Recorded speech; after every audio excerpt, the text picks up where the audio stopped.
जी, तो chapter number 5 में short question जो आपके इंक्लूड है वो काफ़ी ज़्यादा है। 1 है, 2 है, 3 है, 4 है, 5, 6, 7 पे नहीं है, 8 है और 9, 10, 11।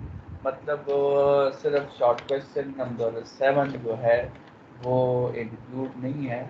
और बाकी देखते हैं कि कितने शॉर्ट क्वेश्चन है इसमें। 11 शॉर्ट क्वेश्चन है, बाकी सारे इंक्लूड है। सिर्फ शॉर्ट क्वेश्चन नंबर 7 जो है वो आपके साथ इंक्लूड नहीं है। ठीक है, तो सबसे पहले तो वन बाय वन हम शॉर्ट क्वेश्चंस को देख लेते हैं। Short question number 1. Why the flywheel of the engine is made heavy in the rim? ठीक है, so flywheels of engines are always made heavy at the rim. ये तो आपकी स्टेटमेंट हो गई। रीज़न क्या है? This is done because to increase the rotational inertia, जिसको हम मोमेंट ऑफ इनर्शिया कहते हैं, उसको इंक्रीज करने के लिए हम फ्लाई व्हील को रिम्स या आउटर रीजन पे हैवियर बनाते हैं। और जितना रोटेशनल इनर्शिया बढ़ेगा उतना टॉर्क के लिए डिफ़िकल्ट हो जाएगा उसका स्टेट चेंज करना। मतलब जितना मास बढ़ता है फोर्स के लिए उसका स्टेट चेंज करना मुश्किल हो जाता है। तो इसी तरह जब रोटेशनल इनर्शिया बढ़ेगा तो टॉर्क के लिए उसका स्टेट चेंज करना मुश्किल हो जाएगा। ठीक है, तो मतलब ये होगा कि इस बॉडी का स्टेट जो है, इस फ्लाई व्हील का स्टेट जो है फिर आसानी से चेंज नहीं होगा। एक्सप्लेनेशन में आप मोमेंट ऑफ इनर्शिया का फार्मूला दें mr² और इस फार्मूला के मुताबिक बताएं कि ये जो रोटेशनल इनर्शिया है या मोमेंट ऑफ इनर्शिया है ये दो चीज़ों पर डिपेंड करता है। ये मास पर डिपेंड करता है और मास की डिस्ट्रीब्यूशन पर या इनडायरेक्टली रेडियस पर डिपेंड करता है। अभी अगर आपने फ्लाई व्हील के रोटेशनल इनर्शिया को इंक्रीज़ करना है तो ये आपके साथ दो रास्ते हैं, या तो मास को बढ़ा दें या मास के डिस्ट्रीब्यूशन को सेंटर से दूर कर दें। ठीक है, तो हमने यहाँ पे ये दूसरा तरीका अप्लाई किया हुआ है और मास के डिस्ट्रीब्यूशन को हमने सेंटर से दूर किया हुआ है। इससे क्या हुआ, इससे आई जो है वो इंक्रीज हो गई। अभी आई के इंक्रीज होने से क्या होगा, अब आप आगे देंगे। जिस तरह न्यूटन सेकंड लॉ है F is equal to M A, इसी तरह ये भी न्यूटन सेकंड लॉ है torque is equal to I alpha, या alpha is equal to torque by I, या alpha is inversely proportional to I. जिस तरह A is inversely proportional to M होता है, उसी तरह alpha is inversely proportional to I. अब इस स्टेटमेंट का मतलब क्या हुआ कि this formula tells us that the moment of inertia increases, it becomes difficult for torque to produce angular acceleration. ठीक है, तो conclusion, heavy rim, inertia increases, alpha decreases, which ensures the steady speed of the rim. ठीक है, ये आपके साथ question number 1 था और ये क्वेश्चन जो है ये मोमेंट ऑफ इनर्शिया के साथ रिलेट करता है। Question number 2, why is a rifle barrel rifled? ये राइफल बैरल्स जो हैं इनमें इस तरह सर्कुलर पाथ्स बनाए जाते हैं और ये इसलिए बनाए जाते हैं कि जब इससे बुलेट निकलें तो ये रोटेट होके ये बुलेट निकलें। ठीक है, सो स्टेटमेंट ये है कि a rifle barrel is always rifled. Reason क्या है? रीज़न के इस ये है कि इस रिफ्टिंग की वजह से काइनेटिक एनर्जी के दो हिस्से बन जाते हैं, ट्रांसलेशनल काइनेटिक एनर्जी और रोटेशनल काइनेटिक एनर्जी। तो बुलेट के साथ काइनेटिक एनर्जी ज़्यादा होती है तो वो टारगेट को अच्छी तरह पेनेट्रेट जो है वो कर सकता है। Explanation, a rifle barrel is rifted because when the bullet leaves the gun it has two types of energies, translational kinetic energy and rotational kinetic energy. In this process the kinetic energy of the bullet increases. Due to this increase in kinetic energy the bullet can penetrate hard into the target. ठीक है, सो ये एक simple सा question है आपके साथ। ये इसमें आप देख सकते हैं कि रिफ्टिंग के केस में काइनेटिक एनर्जी ज़्यादा होगी और नॉट रिफ्टिंग के केस में काइनेटिक एनर्जी आपके साथ कम होगी। ये क्वेश्चन नंबर 2 था। Question number 3, it is possible to distinguish between raw egg and boiled egg. तो yes, it is possible to distinguish between raw egg and boiled egg by rotating it. ठीक है। Boiled egg जो होता है उसमें हम आगे देखेंगे डायग्राम में, उसमें मोमेंट ऑफ इनर्शिया कम होता है, उसका रोटेशनल इनर्शिया, और रॉ एग का रोटेशनल इनर्शिया ज़्यादा होता है। तो अगर हम दोनों को रोटेट करें तो हम दोनों में डिफ्रेंशिएट कर सकते हैं। अब एक्सप्लेनेशन में देखें, as we know the formula of inertia I is equal to M R square, और हमारे साथ जो है law of conservation of angular momentum भी है, जो कहता है कि omega is inversely proportional to I. तो इसका मतलब ये हुआ कि जिस बॉडी की इनर्शिया ज़्यादा होगी उसकी स्पीड कम होगी, जिसकी इनर्शिया कम होगी उसकी स्पीड ज़्यादा होगी। अब आप रॉ एग जो होता है उसका जो यॉक होता है वो उस रॉ एग में आपके साथ अंदर मूव कर सकता है। तो जब आप उसे रोटेट करते हैं वो रॉ एग का यॉक जो है वो एक साइड पे आपके साथ कंसंट्रेट हो जाता है, जिसकी वजह से उसकी इनर्शिया बढ़ जाती है। और जो बॉइल्ड एग होता है उसका यॉक दरमियान में ही रहता है, तो उसकी इनर्शिया इतनी ज़्यादा नहीं होगी, उसकी इनर्शिया कम होगी। तो इनर्शिया अगर ज़्यादा है तो ओमेगा जो है वो कम होगा, according to law of conservation of angular momentum. Omega की वैल्यू कम होगी, और जिसकी इनर्शिया कम है उसकी ओमेगा की वैल्यू ज़्यादा होगी। ठीक है। तो इसका मतलब ये है कि हम रोटेट करने के बाद देखेंगे कि किसकी स्पीड ज़्यादा है और किसकी स्पीड कम है। जिसकी स्पीड ज़्यादा होगी वो बॉयल्ड एग होगा, जिसकी स्पीड कम होगी वो रॉ एग होगा। ठीक है। तो ये इस तरह हम मालूम कर सकते हैं। And this was question number 3। Question number 4। Question number 4 की स्टेटमेंट जो है वो ये है कि when a body is why is the acceleration of the body moving uniformly in a circle directed towards the center? ठीक है। So the acceleration of a body moving uniform in a circle is always directed towards the center. Reason, this acceleration is perpendicular to velocity, or this acceleration is produced by a centripetal force, therefore it is always directed towards the center. Students, इसमें diagram का होना इस question में बहुत ज़रूरी है। Consider a body doing uniform circular motion, this motion needs a force and that force must be perpendicular to velocity, therefore centripetal force is always directed towards the center. Now according to the second law of motion, every force produces acceleration in its own direction. So इसका मतलब ये हुआ कि centripetal acceleration जो है वो centripetal force के direction में ही प्रोड्यूस होगी। तो सेंट्रीपिटल फोर्स की डायरेक्शन सेंटर की तरफ है, इसलिए सेंट्रीपिटल एक्सेलरेशन की डायरेक्शन भी सेंटर की तरफ है। या दोनों वेलोसिटी को परपेंडिकुलर है, इसलिए दोनों की डायरेक्शन सेंटर की तरफ है। Question number 5। क्वेश्चन नंबर 5 जो है उसकी स्टेटमेंट ये है कि a ball is just supported by a string without breaking, if it is set swinging it breaks by. ठीक है। A ball is just supported by a string as the ball is at rest in the swinging position it breaks. ठीक है। तो इसका reason क्या है कि every rotation needs centripetal force, and if the string just supports the weight, then it will break because it can't provide the extra centripetal force. Explanation में consider करें, consider a ball supported by the help of a string. As the tension in the string depends on the string quality, let us consider that the tension has reached his maximum limit to balance. ठीक है।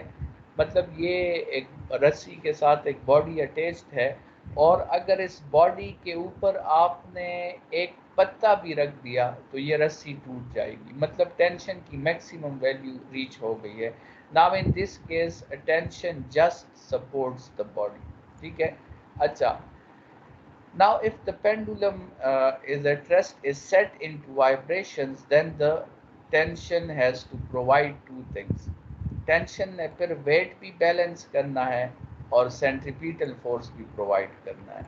मतलब tension के लिए फिर ये formula होगा। तो वो तो ऑलरेडी वेट को बैलेंस करने के लिए अपनी मैक्सिमम लिमिट तक पहुंच चुका है, वो सेंट्रीपिटल फोर्स तो प्रोवाइड नहीं कर सकता। So as it is given that tension can apply balance, can only balance mg, so if it is forced to provide the centripetal force, it will break। ठीक है, तो ये आपके साथ सिंपल सी स्टेटमेंट थी। क्वेश्चन नंबर 6 है कि an insect is sitting close to the axis of the wheel.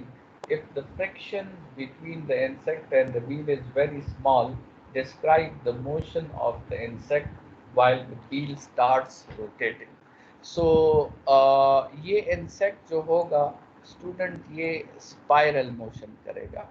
Spiral motion इसे कहते हैं। ये ऐसे मोशन करता हुआ आखिर में उस व्हील से गिर जाएगा। ठीक है, और ये किस लिए? क्योंकि फ्रिक्शन जो हैं वो नेसेसरी नहीं है वो आपको सेंट्रीपिटल फोर्स प्रोवाइड करने के लिए। स्टूडेंट, सेंट्रीपिटल फोर्स में हमने समरी में कुछ बातें की थी कि अगर सेंट्रीपिटल फोर्स आपको उतना प्रोवाइड नहीं होता जितनी ज़रूरत होती है, तो फिर आपको अपनी रिक्वायरमेंट कम करनी होती है। और रिक्वायरमेंट कम करने के आपके साथ दो तरीके होते हैं, या तो आप मास को कम कर दें या स्पीड को कम कर दें। अदरवाइज नेचर जो होगा वो आपके रेडियस को ऑटोमेटिकली इंक्रीज करके आपकी रिक्वायरमेंट को कम कर सकता है। ठीक है, तो ये वही क्वेश्चन है। नेचर जो है इस रेडियस को इंक्रीज करेगा ताकि रिक्वायरमेंट जो है वो प्रोवाइड के इक्वल हो सके।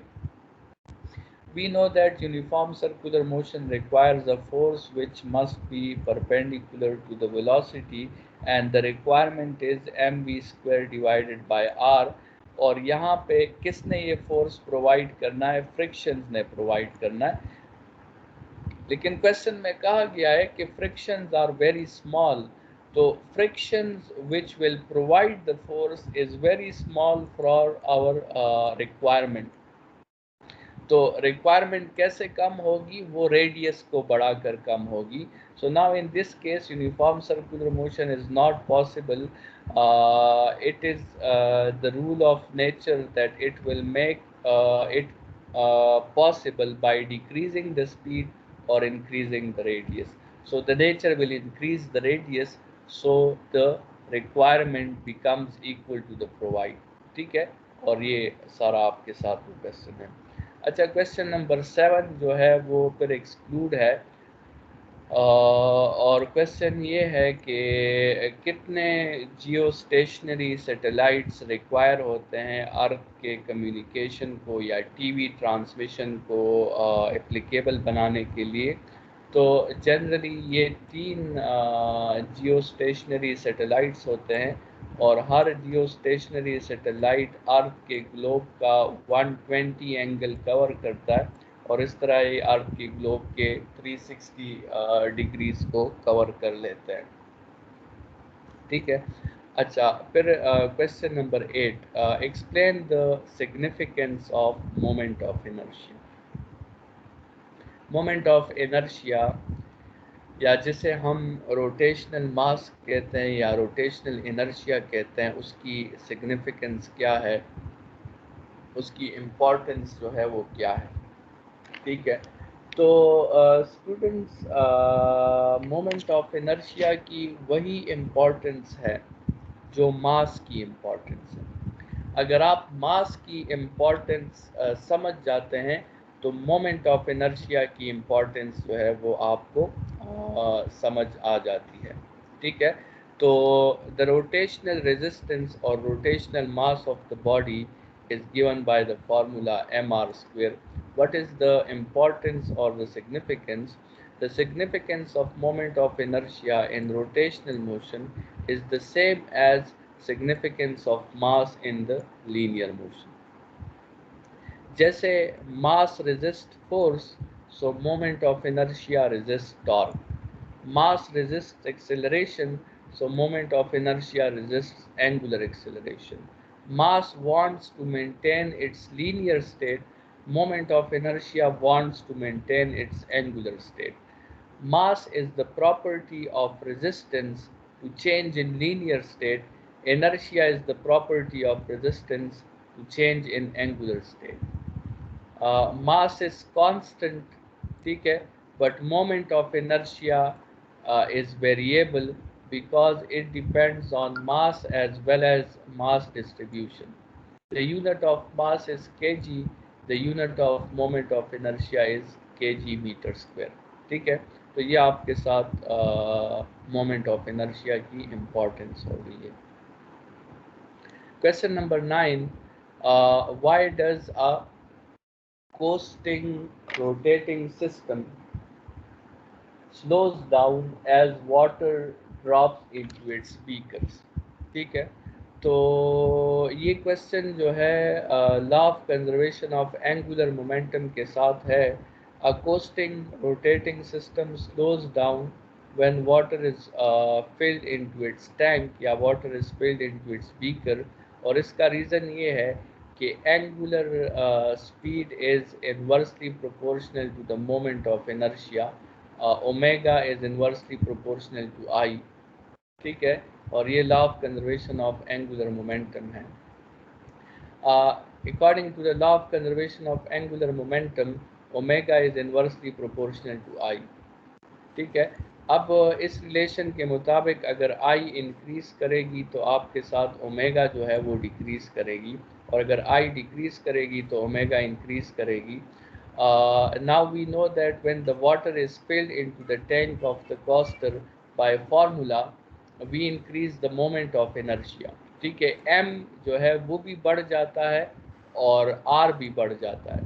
ठीक है, तो जिसकी वजह से इनर्शिया इंक्रीज़ हो जाती है, और इनर्शिया के इंक्रीज़ होने से जो एंगुलर स्पीड है और लीनियर स्पीड है दोनों आपके साथ डिक्रीज़ हो जाते हैं. So conclusion, the v and omega decreases because I increases when we fill the tanks with water. ठीक है, ये आपके साथ क्वेश्चन नंबर 9 का.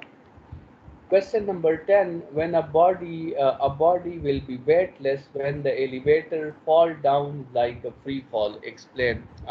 ये आगे हमारे साथ जो है जब हम लॉन्ग क्वेश्चन डिस्कस करेंगे तो वहाँ पर ये उन केसेस का एक स्पेशल केस है कि a body in elevator falling freely is weightless. Reason, every body under free fall is weightless. ठीक है. Explanation, real weight is the force which is exerted by every body given by mg, but ये force जिस device से major किया जाता है या जो हमारी फीलिंग होती है उसको हम apparent weight कहते हैं. So consider an elevator in which a mass is suspended is accelerating downward. ठीक है, इसमें रियल वेट आपके साथ mg है, एपरेंट वेट आपके साथ टेंशन है, नेट फोर्स इन दोनों के दरमियान डिफरेंस है. So net force is mg minus tension. अच्छा, tension is mg minus net force या tension is mg minus ma, और ये आपके साथ एपरेंट वेट का फॉर्मूला है.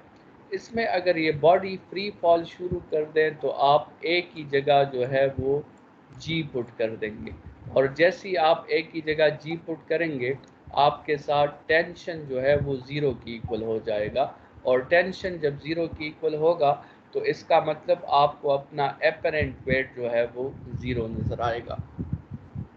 ठीक है, so every body in free fall is weightless.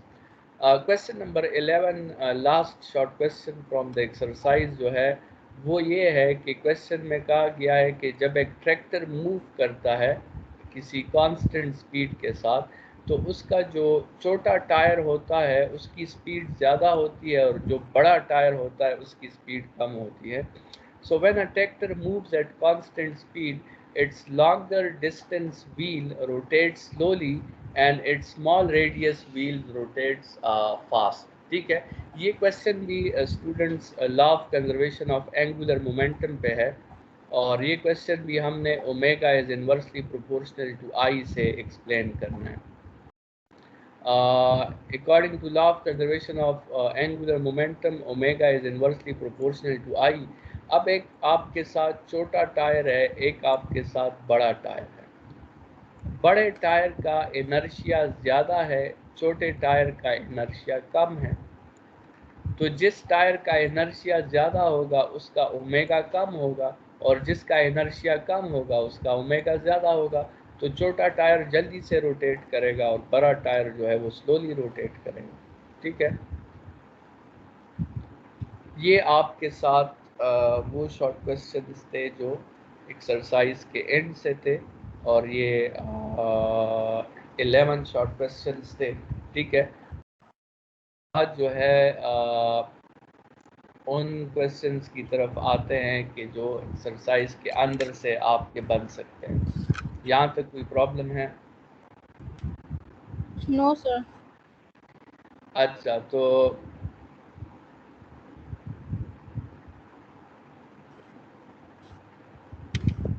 Sir ये तो वैसे भी सिंपल है, इसके बजाय हम वो डिस्कस करते हैं ना।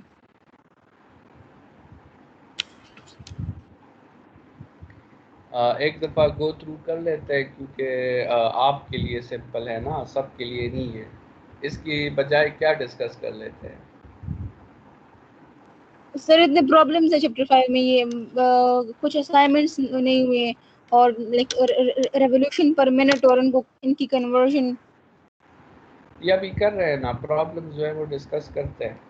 ठीक है, लेकिन उसको जल्दी से डिस्कस कर लेते हैं। एंगुलर डिस्प्लेसमेंट जो है, वैसे इस पे शॉर्ट क्वेश्चन आपका आता भी नहीं है एंगुलर डिस्प्लेसमेंट पे। ठीक है, लेकिन ये बात याद रखें एंगुलर डिस्प्लेसमेंट के लिए कि एंगुलर डिस्प्लेसमेंट के 3 यूनिट्स हैं। एक रेडियन है, एक डिग्री है, एक रिवोल्यूशन है, और ये उसका मेन स्टेटमेंट है। 2 pi radian is equal to 360 degrees is equal to 1 revolution. ठीक है, अच्छा, एंगुलर डिस्प्लेसमेंट क्या है? The angle made by the body with centre when it displaces from one point to another is called angular displacement. It is represented by theta.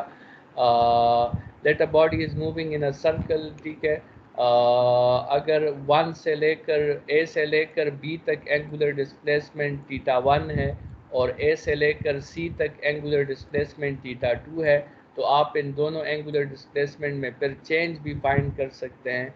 Angular displacement के 3 units हैं। SI unit इसका radian है, और radian को आपने chapter 1 में define किया हुआ है कि जब एस और आर इक्वल हो जाते हैं उस वक्त थीटा जो है वो 1 रेडियन के इक्वल होता है, और ये 1 रेडियन तकरीबन मेरे ख्याल में 53.7 डिग्रीज के इक्वल होता है। एस और आर के दरमियान ताल्लुक जो है वो S is equal to R theta है, और एक्चुअली ये ताल्लुक क्रॉस प्रोडक्ट है। ठीक है, ये बात याद रखें कि S is equal to R theta असल में इस फार्मूला का स्पेशल केस है। असल में ये formula S is equal to R cross theta है। ठीक है, एंगुलर डिस्प्लेसमेंट की 2 डायरेक्शंस हैं, एंटी क्लॉकवाइज और क्लॉकवाइज। एंटी क्लॉकवाइज को हम पॉजिटिव लेते हैं, क्लॉकवाइज को नेगेटिव लेते हैं। एंगुलर डिस्प्लेसमेंट चूँकि क्रॉस प्रोडक्ट है, और क्रॉस प्रोडक्ट की डायरेक्शन को फाइंड करने के लिए हम राइट हैंड रूल भी यूज़ करते हैं। ठीक है, तो ये आपका एंगुलर डिस्प्लेसमेंट पे क्वेश्चन हो गया। एंगुलर वेलोसिटी, इसी एंगुलर डिस्प्लेसमेंट को आप टाइम पे डिवाइड करते हो तो आपके साथ एंगुलर वेलोसिटी आ जाती है।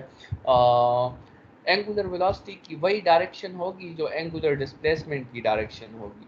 ठीक है, और एंगुलर वेलोसिटी की आपके साथ uniform angular velocity, variable, average, ये कैटेगरीज फिर आप निकाल सकते हैं, और रिलेशन जो इनके दरमियान है वो v is equal to R omega है, लेकिन एक्चुअली ये भी एक क्रॉस प्रोडक्ट का स्पेशल केस है।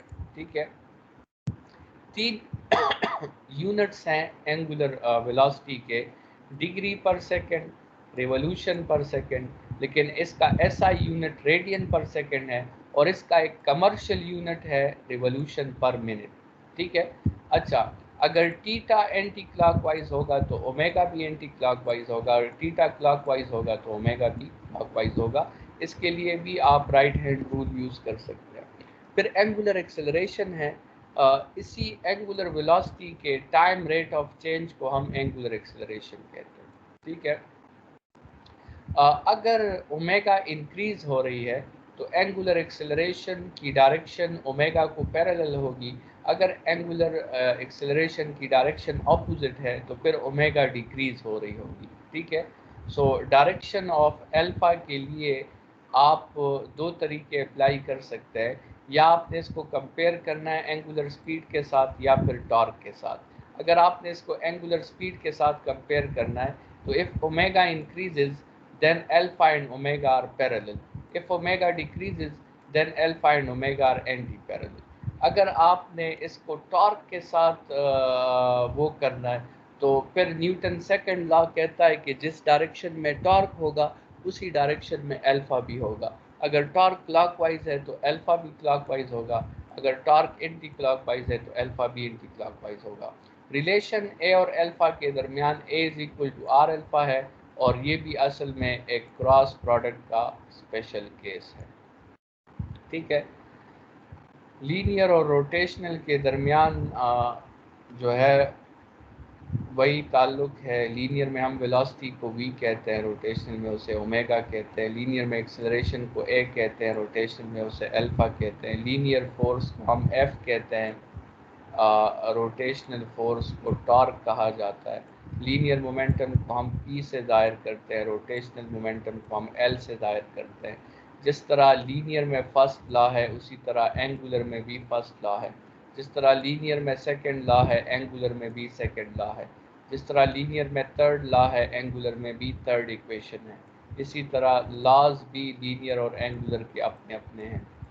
ठीक है, इसी तरह लीनियर का हर फार्मूला आप रोटेशन के फार्मूला में कन्वर्ट कर सकते हैं, ये कोई मुश्किल काम नहीं है। ठीक है, अच्छा फिर लॉन्ग क्वेश्चन है। इस चैप्टर से पहला लॉन्ग क्वेश्चन आपका सेंट्रीपिटल फोर्स और सेंट्रीपिटल एक्सेलरेशन पे है। ठीक है, सेंट्रीपिटल फोर्स का लॉन्ग क्वेश्चन जो है वो आप देख लें, इस तरह कोई मुश्किल नहीं है, आसान सा क्वेश्चन है। इसमें आपने ये मैथमेटिकल फॉर्म्स जो है वो प्रोवाइड करना ये बहुत इम्पॉर्टेंट है, लीनियर फॉर्म और एंगुलर फॉर्म। इसी तरह सेंट्रीपिटल एक्सेलरेशन में भी आपने लीनियर फॉर्म और एंगुलर फॉर्म, और फिर सोर्सेज ऑफ सेंट्रीपिटल फोर्स है कि सेंट्रीपिटल फोर्स कौन प्रोवाइड करता है। तो सेंट्रीपिटल फोर्स टेंशन भी प्रोवाइड कर सकती है, ग्रेविटेशनल फोर्स भी, इलेक्ट्रोस्टैटिक फोर्स भी, मैग्नेटिक फोर्स भी सेंट्रीपिटल फोर्स प्रोवाइड कर सकती है, और फ्रिक्शन का फोर्स भी सेंट्रीपिटल फोर्स प्रोवाइड कर सकता है। ठीक है, ये फिर समरी है। बैंकिंग ऑफ रोड्स जो है वो छोड़ दें। ठीक है, अच्छा दूसरा क्वेश्चन जो आपका लॉन्ग क्वेश्चन बन सकता है वो मोमेंट ऑफ इनर्शिया और उसकी सिग्निफिकेंस पे है। इस क्वेश्चन को भी जो है एक नज़र देख लें। मोमेंट ऑफ इनर्शिया का फार्मूला, इसकी फैक्टर्स। ठीक है, मोमेंट ऑफ इनर्शिया जो है वो रेडियस पे डिपेंड करता है, तो जितना रेडियस ज़्यादा होगा उतना मोमेंट ऑफ इनर्शिया ज़्यादा होगा। आई आर स्क्वायर का प्रूफ है फिर इस फार्मूला का। ठीक है, इस फार्मूला का प्रूफ है। फिर एक रिजिड बॉडी के लिए मोमेंट ऑफ इनर्शिया को फाइंड करने के लिए सुपरपोजिशन थ्योरम है। ठीक है, और फिर relation between torque end moment of inertia, जिस तरह फोर्स और मास में रिलेशन है उसी तरह टॉर्क और मोमेंट ऑफ इनर्शिया के दरमियान भी अपना रिलेशन है। फिर ये कुछ इम्पॉर्टेंट शेप्स हैं जिसके मोमेंट ऑफ इनर्शियाज आपने मेंशन कर दिए। एंगुलर मोमेंटम का लॉन्ग क्वेश्चन आपने उसी तरह सॉल्व करना है जिस तरह आपने लीनियर मोमेंटम का लॉन्ग क्वेश्चन सॉल्व किया था। ठीक है, तो वो फैक्टर्स आपने डिस्कस करने हैं। फिर डायरेक्शंस ऑफ एंगुलर मोमेंटम में राइट हैंड रूल की बात हो जाएगी। फिर relation between force and linear momentum हमने फाइंड किया था, यहाँ relation between torque and angular momentum है। ठीक है, तो फिर relation between force and kinetic energy, यहाँ relation between angular momentum and rotational kinetic energy, ठीक है। फिर law of conservation of angular momentum में आपने ये स्टेटमेंट प्रूव करनी है, ठीक है। नेक्स्ट क्वेश्चन आपका रोटेशनल काइनेटिक एनर्जी, वैसे ये एज अ लॉन्ग क्वेश्चन तो नहीं आ सकता, लेकिन इसके different topics as a short question आ सकते हैं। मतलब रोटेशनल काइनेटिक एनर्जी पे आपका शॉर्ट क्वेश्चन आ सकता है, रोलिंग काइनेटिक एनर्जी पे आपका शॉर्ट क्वेश्चन आ सकता है। रोलिंग में ट्रांसलेशनल भी होती है, रोटेशनल भी होती है। ये दो एक्सपेरिमेंट्स हैं, ये दोनों एक्सपेरिमेंट्स आपके शॉर्ट क्वेश्चन में आ सकते हैं, ठीक है। आपसे कहा जाता है कि डिस्क के लिए स्पीड फाइंड करें या फिर रिंग के लिए स्पीड फाइंड करें, ठीक है। तो वो नोट्स में से देख लें, आसान डिराइवेशन है उसकी,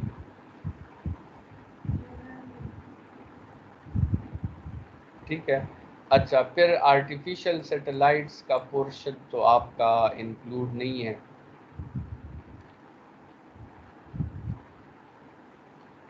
ठीक है। ये सारा पोर्शन तो आपका हो गया एक्सक्लूड।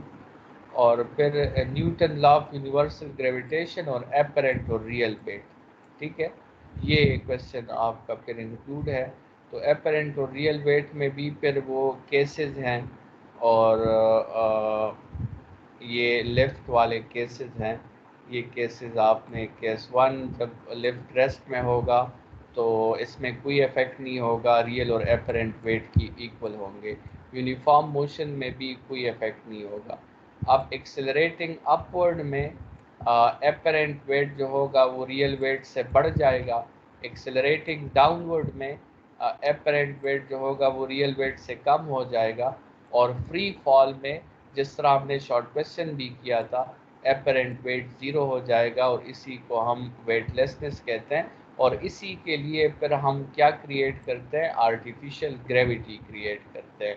और आर्टिफिशियल ग्रेविटी क्रिएट करने के लिए हम उस सैटेलाइट को रोटेट करते हैं, और सेंट्रीफ्यूगल फोर्स से हम वेट का रोल प्ले कराते हैं, और वहाँ से आर्टिफिशियल ग्रेविटी क्रिएट होती है, ठीक है। सर ये आर्टिफिशियल तो ग्रेविटी कोर्स में नहीं है ना? कोर्स पे नहीं है, हाँ, हाँ लेकिन ठीक है।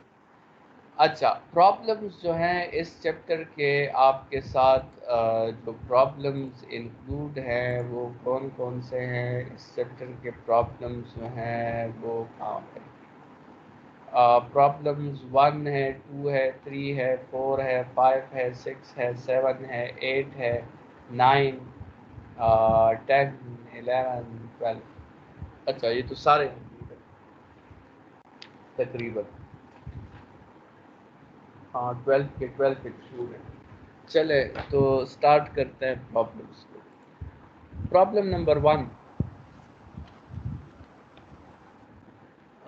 प्रॉब्लम नंबर 1 आपके साथ है कि आपको प्लेट्स का रेडियस गिवन है, ठीक है, 0.15 मीटर, उसकी एंगुलर स्पीड गिवन है 6 रिवोल्यूशंस पर मिनट, और टाइम इंटरवल गिवन है, और आपसे डिस्टेंस का पूछा गया है, ठीक है, कि डिस्टेंस कितना कवर होगा।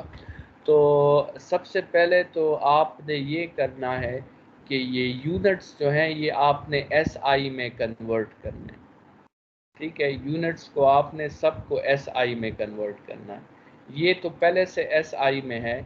इस रिवॉल्यूशन पर मिनट को आपने रेडियंस पर सेकंड में कन्वर्ट करना है, और टाइम को आपने सेकंड्स में कन्वर्ट करना है। तो उसके लिए आपको पता होना चाहिए कि 1 रिवॉल्यूशन का डिस्टेंस जो होता है वो 2 पाई आर हो। ये तो खैर एक फार्मूला है कि एक रिवॉल्यूशन का डिस्टेंस 2 पाई आर होगा, तो x रिवॉल्यूशन का distance 2 pi R into X होगा, ठीक है। अच्छा, अब क्वेश्चन में ये है, यहाँ पे आप देख लें 6 रिवॉल्यूशंस हैं 1 मिनट में, ठीक है।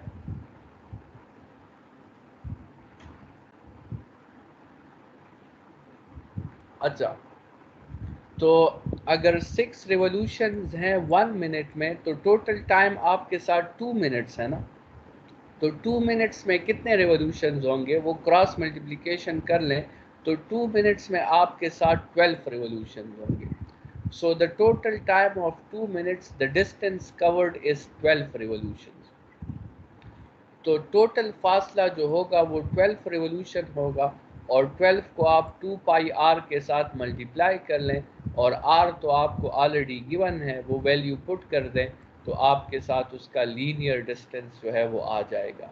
इस क्वेश्चन में स्टूडेंट्स अगर आप देखें तो एंगुलर स्पीड से आपने सिर्फ रिवोल्यूशंस की तादाद का पता लगाया, और उस रिवोल्यूशंस की तादाद को जो है आपने फिर 1 रिवोल्यूशन की जगह आपने 2 पाई आर लिख दिया, और आर की वैल्यू आपको पहले से गिवन थी, वो डिस्टेंस आपने फाइंड कर लिया। कोई प्रॉब्लम है इस क्वेश्चन में? No sir.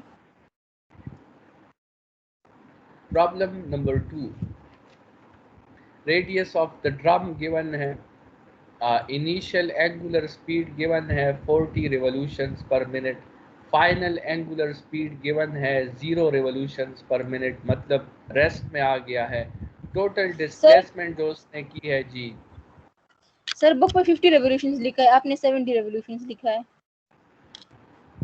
बुक में 50 लिखा है, और यस सर, आपने कैलकुलेशन में भी 70 डाला है। बस ठीक है, तो वैल्यू है बुक में, हो सकता है पेपर में वो 50 की जगह 90 दे दे। ओके सर, तो असल में आंसर का वो मैं पूछ रही थी कि आंसर सेम हाँ, नहीं। आंसर तो फिर सेम नहीं आएगा ना। तो हाँ ना, तो आपको तो सेम आ रहा है। वो तो मैंने बुक का आंसर वैसे ही लिख दिया है, मैंने कैलकुलेटर्स तो यूज नहीं किए। अच्छा अच्छा, ओके। ठीक है, अच्छा तो बहरहाल वैल्यू ज़रूरी नहीं है, तरीका ज़रूरी है। वैल्यूज़ तो पुट करके फिर आपने कैलकुलेटर से आंसर निकालना है। ठीक है, एंगुलर एक्सेलरेशन आपसे पूछा गया है, और इसमें आप न्यूटन थर्ड इक्वेशन को यूज़ कर सकते हैं। बाकी सारी वैल्यूज़ आपके साथ मौजूद है, आपने सिर्फ जो है उसको फाइंड करना है। लेकिन इसमें बेहतर होगा कि आप एसआई यूनिट्स में कन्वर्जन कर लें।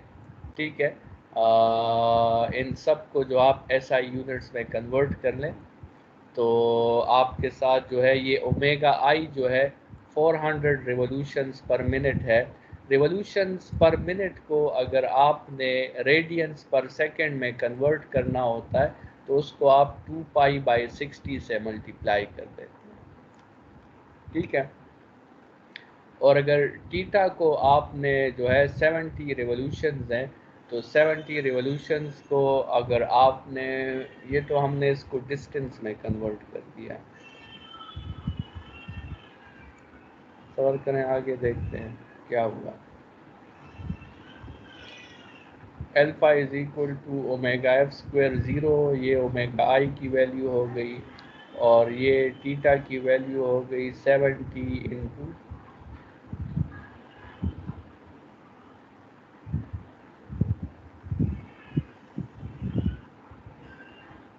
2 पाई आर। इसको तो हमने कन्वर्ट कर दिया है मीटर्स में, ये मीटर्स में हमने क्यों कन्वर्ट किया, ये तो रेडियंस में होना चाहिए। इसमें ये हाँ ना आर सर। आपने मल्टीप्लाई नहीं करना। ठीक है, इसको सिर्फ 2 पाई के साथ मल्टीप्लाई करना है, क्योंकि 1 रिवोल्यूशन में आपको पता है कि 2 पाई रेडियंस है। ठीक है, तो ये r जो है ये आपने नहीं लिखना, बस 70 को 2 पाई के साथ मल्टीप्लाई करना है, और इसका यूनिट जो है वो मीटर्स नहीं होगा, इसका यूनिट रेडियंस होगा। ठीक है, ये स्टेटमेंट जो है ये गलत है। यहाँ पे आपने ये r की वैल्यू पुट नहीं करनी, ये वाली। ठीक है, ये पुट नहीं करनी। बाकी यही फार्मूला है, बस इसी के मुताबिक आपने जो है इसे सॉल्व करना है। ठीक है, इसी में आपने वैल्यूज जो है वो पुट करनी है। सिर्फ रिवोल्यूशंस पर मिनट को रेडियंस पर सेकंड में कन्वर्ट करें, और ये 70 रिवोल्यूशंस को रेडियंस में कन्वर्ट कर दें बस। ठीक है, और ये फार्मूला यूज़ करें, और आपके साथ जो है एंगुलर एक्सेलरेशन वो आ जाएगी। अच्छा, क्वेश्चन नंबर 3, रेडियस गिवन है, मास गिवन है, स्पीड गिवन है, आपसे सेंट्रीपिटल फोर्स का पूछा गया है। या टेंशन इन द स्ट्रिंग का आपसे पूछा गया, लेकिन आपको पता है कि यहाँ पे tension in the string centripetal force के इक्वल है। तो सिंपल क्वेश्चन है, सारा डेटा आपको गिवन है, आपने सिर्फ उसमें वैल्यूज जो हैं वो पुट करनी है। ठीक है,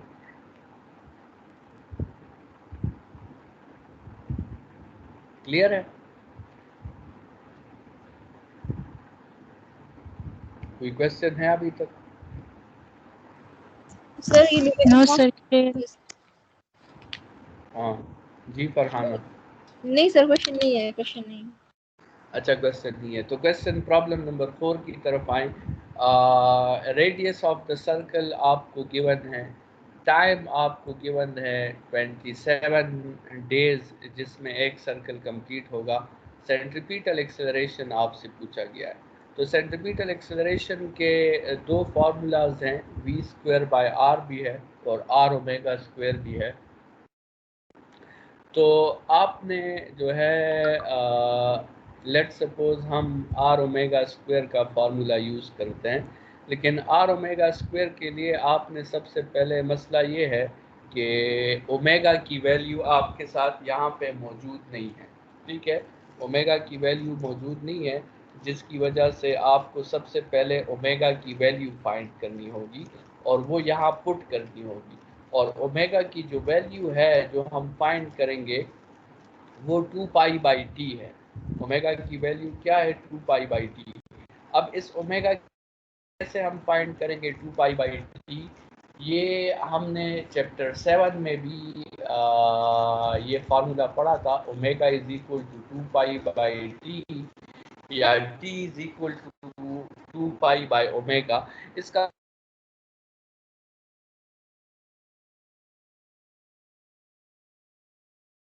फार्मूला एक साइकिल के लिए लिखते हैं तो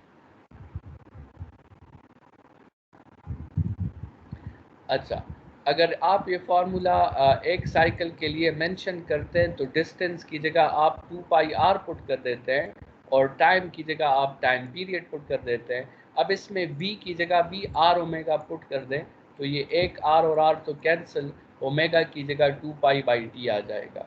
तो वो ओमेगा की वैल्यू यहाँ से उठा के आप इस इक्वेशन में पुट कर दें तो ओमेगा की जगह 2 पाई बाई टी आ गया और बाकी अब आपके साथ सारी वैल्यूज़ मौजूद है, टाइम पीरियड भी आपके साथ है और रेडियस भी आपके साथ है। अब आप इस पे फार्मूला अप्लाई कर सकते हैं। कोई कंफ्यूजन? No sir. अच्छा, क्वेश्चन नंबर 5 में आपको इनिशियल स्पीड गिवन है, आपको final speed kilometres per hour में गिवन है, उसको हमने मीटर्स पर सेकंड में कन्वर्ट कर दिया है। टाइम इंटरवल आपको गिवन है और रेडियस आपको मिलीमीटर्स में गिवन है, उसको हमने मीटर्स में कन्वर्ट कर दिया है। एंगुलर एक्सेलरेशन का पूछा गया है। एंगुलर एक्सेलरेशन का फॉर्मूला है the time rate of change of angular velocity. ठीक है, लेकिन एंगुलर वेलोसिटीज़ आपके साथ मौजूद नहीं है, आपके साथ लीनियर वेलोसिटीज़ मौजूद है।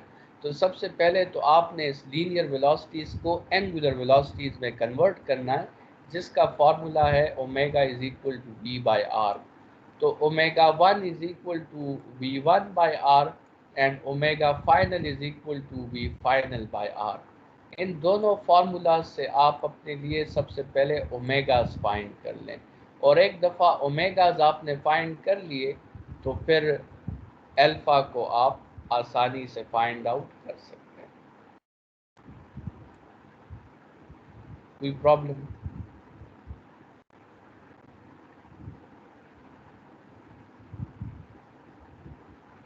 अच्छा, प्रॉब्लम नंबर 6, आपको इनिशियल एंगुलर स्पीड गिवन है और वो एंगुलर स्पीड हमने 2 पाई बाई 60 के साथ मल्टीप्लाई करके उसको रेडियंस पर सेकंड में कन्वर्ट कर दिया। फाइनल एंगुलर स्पीड गिवन है 0, टाइम गिवन है 20 सेकेंड्स, नंबर ऑफ रिवोल्यूशंस जो है वो आपसे पूछी गई है।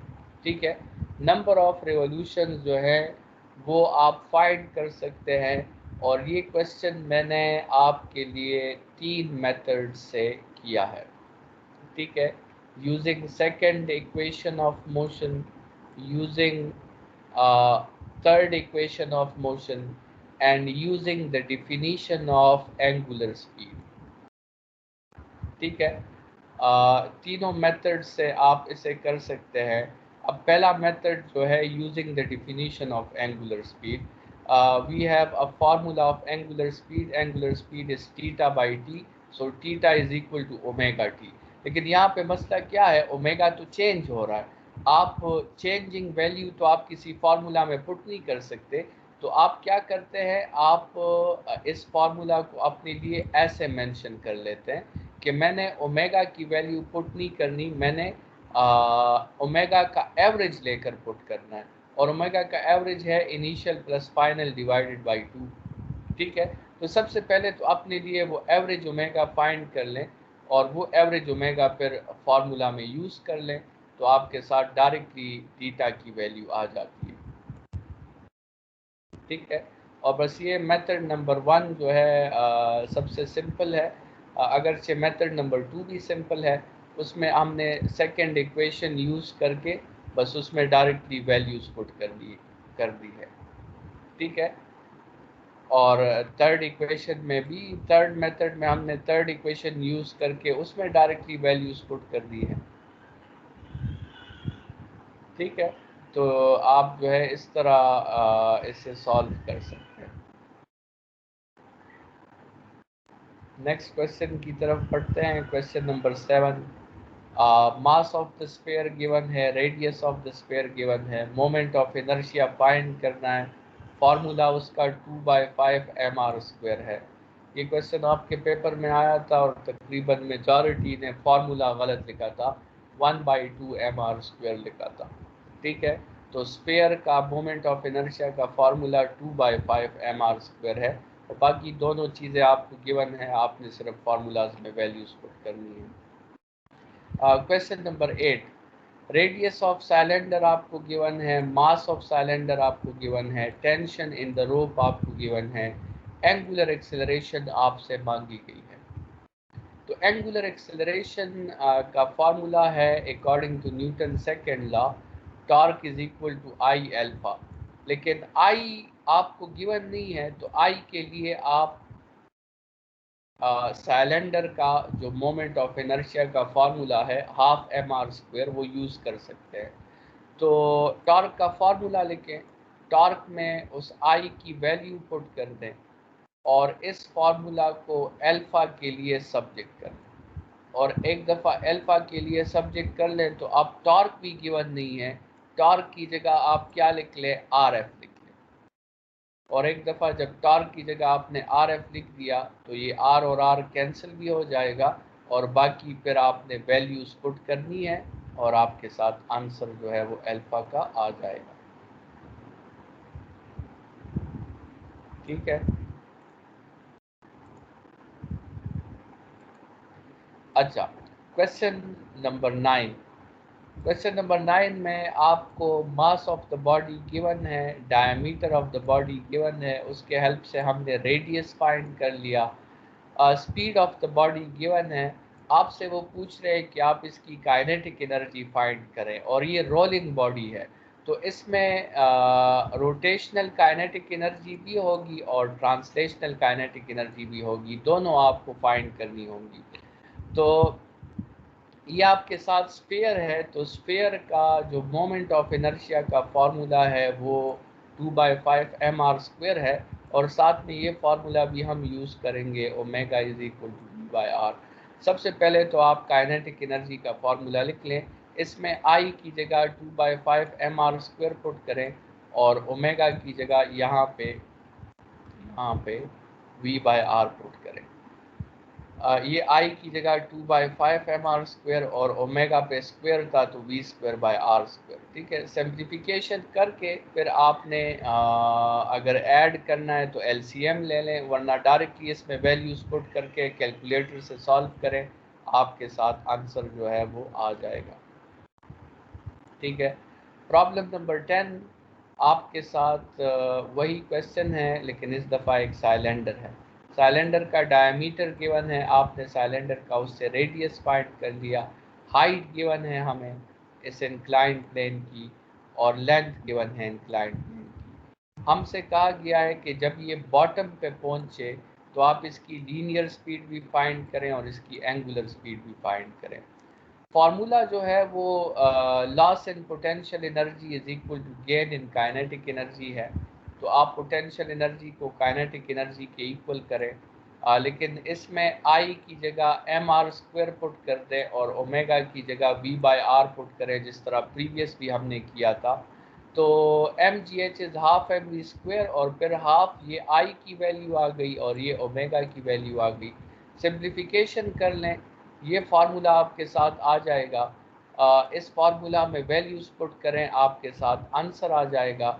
और एक दफ़ा v फाइंड हो गया तो इसी v को r पे डिवाइड करें तो आपके साथ ओमेगा भी आपके साथ आ जाएगा। ठीक है, ये आपका प्रॉब्लम नंबर 10 था। प्रॉब्लम नंबर 11 आपको हाइट गिवन है, इनिशियल वेलोसिटी गिवन है, आप एट द बॉटम का पूछा गया है, वही क्वेश्चन है। ठीक है, और वही मेथड है पूरा जिस पे हमने प्रॉब्लम नंबर 10 किया था। सारा का सारा वही मेथड है, वही फॉर्मूला है। ठीक है, सर और फिर आप जी सर ये सिलेंडर और डिस्क का एक ही हाफ एम आर स्क्वायर है दोनों का? हाँ, सिलेंडर और डिस्क का एक ही फार्मूला है, हाफ एम आर स्क्वायर, लेकिन रिंग का फिर एम आर स्क्वायर है। Okay sir. ठीक है, ये फार्मूलाज बुक से याद कर ले, ये एमसीक्यूज के लिए भी आपके यस सर, इम्पोर्टेंट वो है और प्रॉब्लम्स के लिए भी। सर वो बुक में है, लेकिन सिलेंडर और डिस्क पता नहीं वो क्या कर रहे हैं उसमें, बहुत कंफ्यूजन पैदा कर रहे हैं उसमें। अच्छा, तो डिस्क जो है और सिलेंडर ये अगर फिल्ड है, दोनों हॉलो नहीं है, तो फिर इनके फार्मूला सेम है। ठीक है, अच्छा, प्रॉब्लम नंबर 12 लास्ट प्रॉब्लम है। आपको speed of the car given है, डायमीटर आपको गिवन है, शायद ये टायर का डायमीटर होगा, उससे हमने रेडियस फाइंड कर लिया। एंगुलर स्पीड इन रेडियंस पर second, angular speed in revolutions पर सेकेंड। ठीक है, तो सबसे पहले तो आप एंगुलर स्पीड को v बाय आर के फार्मूला से फाइंड करें रेडियंस पर सेकेंड में, और आपको पता है फिर आप क्रॉस मल्टीप्लिकेशन से कर सकते हैं कि 2 पाई रेडियंस पर सेकेंड असल में 1 रिवोल्यूशंस पर सेकेंड की इक्वल होता है। तो 40 रेडियंस पर सेकेंड एक्स की इक्वल होगा, और क्रॉस मल्टीप्लिकेशन करके एक्स की वैल्यू फाइंड कर लें तो, और उसे फिर कैलकुलेटर से सॉल्व कर लें तो आपके साथ एक्स की वैल्यू भी आ जाएगी। और शॉर्टकट के लिए याद रखें कि जब आप रिवोल्यूशन पर सेकेंड को रेडियन पर सेकंड में कन्वर्ट करते हैं, तो हम इसको पहले भी हमने प्रॉब्लम्स में भी कन्वर्ट किया है, हम उसको 2 पाई बाई 60 के साथ मल्टीप्लाई करते हैं।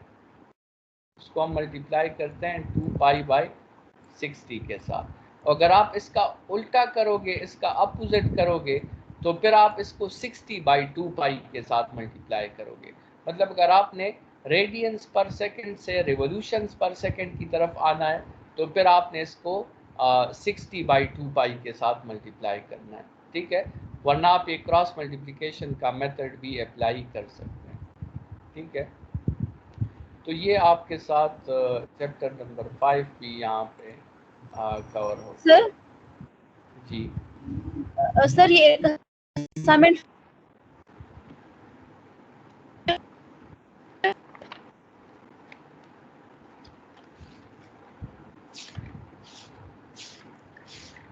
आपकी आवाज़ कट रही है सबीना, दोबारा कहें।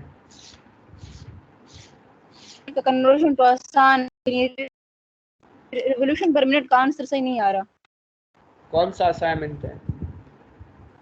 असाइनमेंट 5.1 5.1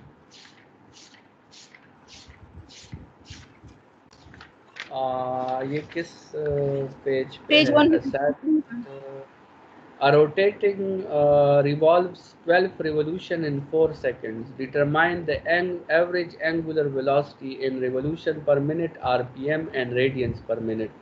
अच्छा, 12 revolutions हैं और 4 minutes हैं, तो इस 12 को तो 4 पे डिवाइड कर देना। 152 revolutions per second आपके साथ 3 रिवॉल्यूशंस पर सेकंड आ जाएगा। ठीक है, अभी इस तरह करें कि इस रिवॉल्यूशन पर सेकंड्स को आप रिवॉल्यूशन पर मिनट में कन्वर्ट करने के लिए आप इसको 1 सेकेंड की जगह 1/60 मिनट लिख लेना, तो वो 60 ऊपर मल्टीप्लाई हो जाएगा। रिवॉल्यूशन पर मिनट की वैल्यू इन्होंने गलत लिखी है। ठीक है, ये 28.6 रिवॉल्यूशन पर मिनट नहीं आता, बल्कि ये आपके साथ आता है राउंड अबाउट 180 रिवॉल्यूशन पर मिनट।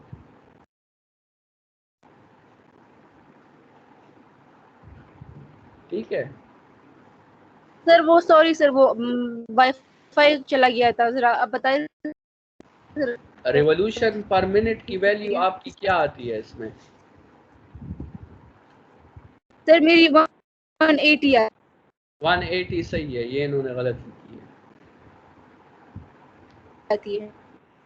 180 ठीक है, 180 वैल्यू करेक्ट है, इन्होंने ये वैल्यू गलत लिखी है।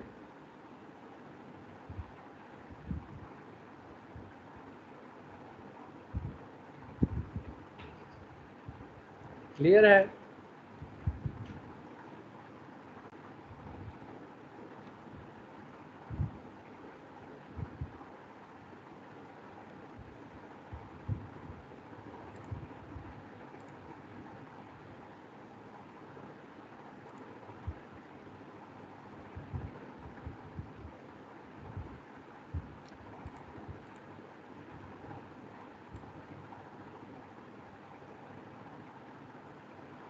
हेलो।